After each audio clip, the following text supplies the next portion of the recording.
안녕하십니까. 햇빛 700 평창 군정방송입니다. 길가에 핀 코스모스를 보면서 가을이 왔음을 느끼는데요. 일교차가 큰 요즘 같은 날씨는 오곡백과가 무르익기에 적기라고 합니다.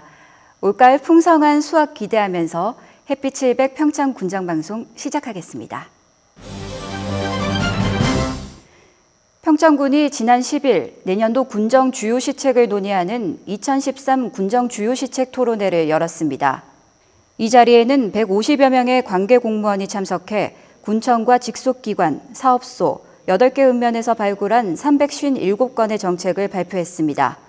토론회에서 나온 시책은 발전 보완 후 2013년도 당초 예산에 편성돼 추진될 계획입니다. 평창군은 토론회에서 거론된 여러 분야의 군정 현황과 시책을 다듬고 보완해 평창군의 비전인 행복의 중심 세계 속의 평창을 이루기 위한 밑거름으로 활용할 계획입니다. 평창군이 군청과 읍면 직원을 대상으로 지역 관광 도우미로서의 역량을 강화하기 위한 평창 바로 알기 현장 투어를 실시합니다. 평창군은 1000만 관광객 시대를 맞아 모든 직원이 평창군의 안내원으로서 역할을 할 수 있도록 하기 위해 이번 투어를 기획했습니다. 평창 바로 알기 투어는 무박 2일로 3차례에 걸쳐 평창의 주요 관광지를 둘러보며 다양한 체험과 실습을 진행할 예정입니다. 평창군 관계자는 이번 투어를 통해 지역의 관광과 문화, 역사를 깊이 이해하고 평창 홍보 전도사로서의 역할을 충실히 수행하도록 할 것이라고 말했습니다. 제14회 평창 효석문화제가 열흘간의 대장정을 마치고 성황리에 폐막했습니다. 소설처럼 아름다운 메밀꽃밭을 주제로 열린 이번 행사는 다양한 볼거리와 메밀밭 포토존, 전통 민속놀이 등의 체험 프로그램도 더해져 큰 인기를 끌었습니다. 특히 올해는 경춘선 지하철 광고를 통한 공격적인 홍보와 함께 문화체육관광부로부터 2012년도 유망축제로 선정되면서 관광객들이 크게 늘었다는 분석입니다.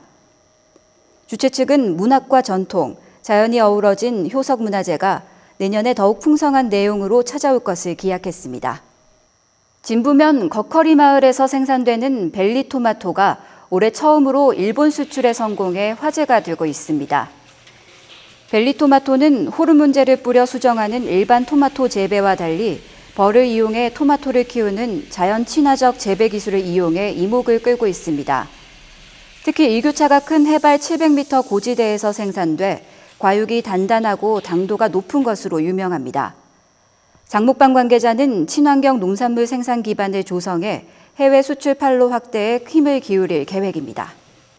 자치단체별로 목표 수지를 설정한 뒤 오염물질의 배출량을 관리 규제하는 제도인 수질 오염 총량제가 2020년부터 평창에서도 실시된다고 합니다.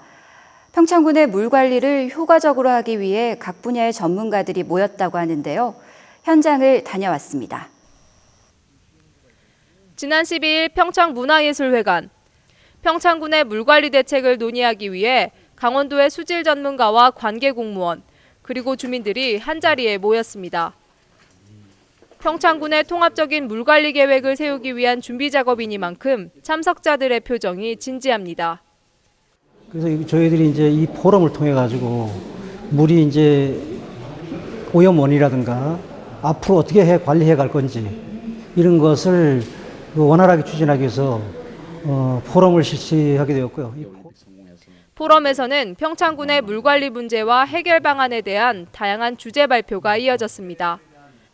강원대학교 허우명 교수는 주제 발표를 통해 도암 지역 고랭지 밭의 흙탕물 배출 현황과 해결 방안을 제안했습니다. 비만 좀 왔다 그러면은 거의 대부분의 토사가 그 하천으로 유입돼서 결국 도암 때문에 수질을 악화시키고 지금 전체적으로 지역적인 어떤 문제를 만들어내고 있는 부분이기 때문에 앞으로 동계올림픽 2020년부터 도입되는 수질오염 총량제에 대비하기 위한 방안에 대한 주제 발표도 있었습니다. 수질오염 총량제는 목표 수질을 설정해 기준치를 넘을 경우 지역의 개발이 제한되는 제도로 2018 동계올림픽과 연계한 개발붐이 일고 있는 평창에서는 철저히 대비해야 하는 문제입니다. 이미 그 준비 단계를 여러 가지 고려를 하면은 이미 총량제는 시작됐다고 볼 수 있습니다. 그렇지만 저희들이 지금 그 총량제 대비해서 아무런 준비를 지금 안 하고 있는데 체계적으로 이러한 것들을 좀 준비를 해놔야. 이어진 종합토론 시간에는 평창군의 통합적인 물관리 필요성에 대한 지적도 나왔습니다. 먹는 물과 환경 기초시설은 상하수도 사업소에서, 지하수와 폐수 배출은 환경과, 그리고 하천은 건설과에서 담당하는 등 물관리 업무가 3개의 부서에 분산돼 있어 통합적인 관리가 필요하다는 겁니다.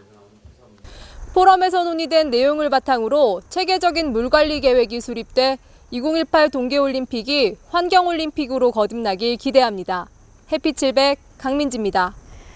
금단계곡은 해마다 많은 관광객들이 찾는 관광 명소인데요. 금단계곡 주변에 위치한 마을들이 힘을 모아 관광객들을 맡고 있다고 합니다. 9개 마을이 각자의 개성을 뽐내면서 화합하는 마을, 물구비 마을로 가보시죠.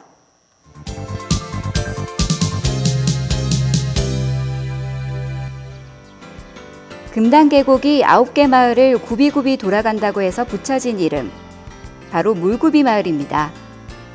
지난 2005년부터 마을의 발전을 위해 개수리와 상한미리, 그리고 하한미리의 9개 마을이 연합했다고 하는데요. 벌써 10년 가까이 이어지는 걸 보면 마을 간의 우정이 매우 돈독한 것 같습니다. 물구비 마을은 물구비 법인센터를 중심으로 운영되는데요. 이 센터는 신재생 에너지로 전기를 만들어 사용한다고 합니다. 태양광으로 만든 전기로 센터를 운영하고 풍력을 이용해 가로등을 밝히고 농수로의 수력을 이용해 물레방앗간에 불을 밝히고 친환경 청정마을이라고 해도 손색이 없겠죠? 또 센터 옆에는 올해부터 운영되고 있는 오토 캠핑장이 있는데요. 샤워 시설과 주방, 위성 TV까지 갖춘 카라반이 준비돼 있어 올여름 휴가철에 인기가 굉장했다고 합니다. 대화초가 좋다는 건 평창 사람이라면 모르는 분이 없으실 텐데요. 물구비 마을에서는 공동으로 운영하는 농산물 가공센터를 통해 대화초 고춧가루를 생산하고 있습니다. 색도 곱고 맛도 고와 마을 대표 특산물로 유명하다고 합니다. 물구비 마을에 오면 꼭 들려야 할 곳이 또 있는데요. 바로 1박 2일 촬영지로 유명한 호박마을 야영장입니다. 폐교를 개조해 만든 이곳에서의 하룻밤. 오싹하면서도 짜릿할 것 같죠? 마을에서는 관광객들을 위해 치즈 체험장도 마련했다고 하니 한번 들러보시면 좋을 것 같습니다. 이번 주는 아이들과 함께 선선한 가을바람 쐬러 물구비 마을로 떠나보는 건 어떨까요? 평창군이 지난 10일부터 사흘간 삼성그룹과 함께 삼성그룹 서초 사옥에서 추석맞이 농산물 직거래 장터를 열었습니다. 이번 행사에는 평창군의 우수 농축산물을 도시민들에게 판매하는 자리가 마련돼 농특산물 홍보와 함께 농가소득 증대에 큰 도움이 됐습니다. 평창군이 진부면에 위치한 우수 한약재 유통지원시설에 총 사업비 2억 원을 들여 위해 요소 중점 관리 기준인 해썹 시설을 설치합니다. 크린룸과 공조장비 등 체계적인 한약재 안전관리 시스템을 올 연말까지 마련해 국내 최대 한약재 가공 유통의 중심지로 만든다는 계획입니다. 햇빛 700리길의 발전 방향을 모색하기 위한 포럼이 지난 13일 평창 한화리조트에서 열렸습니다. 강원발전연구원 주관으로 열린 평창군의 길자원을 햇빛 700리길로 묶어내기 포럼에서는 지역 문화와 관광 자원을 통합한 길문화를 육성하기 위한 다양한 논의가 이어졌습니다. 평창군이 위생시설과 서비스 수준이 우수한 관내 식품 접객업소를 모범음식점으로 지정하기 위한 심사에 나섰습니다. 지난 14일까지 접수한 음식점을 대상으로 현지 조사와 심의를 거쳐 모범음식점을 선정해 상수도 요금 지원 등의 인센티브를 제공할 계획입니다. 평창군이 깨끗한 도시경관을 조성하기 위해 설치 허가를 받지 않았거나 허가 기간이 만료된 5개 광고물에 대한 자진 신고 기간을 운영합니다. 광고물 관리자는 5개 광고물 허가증을 확인해 해당 기간이 지났을 경우 연말까지 군청 도시주택과에 신고하면 과태료 없이 기간을 연장받을 수 있습니다. 최고 품질을 자랑하는 평창 지역 6년근 인삼이 9월부터 본격적인 수확에 들어갑니다. 올해 생산된 인삼 50여 톤 전량은 인삼공사와 농협에서 수매할 예정으로 농가당 평균 2억 1천만 원의 소득을 올릴 것으로 예상됩니다. 평창교육지원청이 자녀와 효과적인 소통을 하기 위한 찾아가는 학부모 교육 행사를 열고 있어 화제가 되고 있습니다. 이번 교육 행사는 다양한 사례 발표를 통해 토론식으로 운영돼 참여자들의 공감을 얻고 있으며 다음 달 5일까지 매주 금요일 관내 학부모 30명을 대상으로 진행될 예정입니다. 강원 지역 축산의 지속 가능한 발전을 위해 열리는 제38회 강원 축산 한마당 잔치가 이달 21일부터 이틀간 평창읍 종부리 야구장에서 열립니다. 9월은 재산세 납부의 달입니다. 6월 기준으로 토지와 주택을 소유하고 있는 분들은 이달 말까지 고지된 재산세를 납부해야 하는데요. 고지서를 분실했거나 받지 못한 경우에는 군청 재무과나 읍면사무소에서 재발급받을 수 있다고 합니다. 햇빛 700 평창 군정방송 여기까지입니다. 시청해주신 여러분 고맙습니다.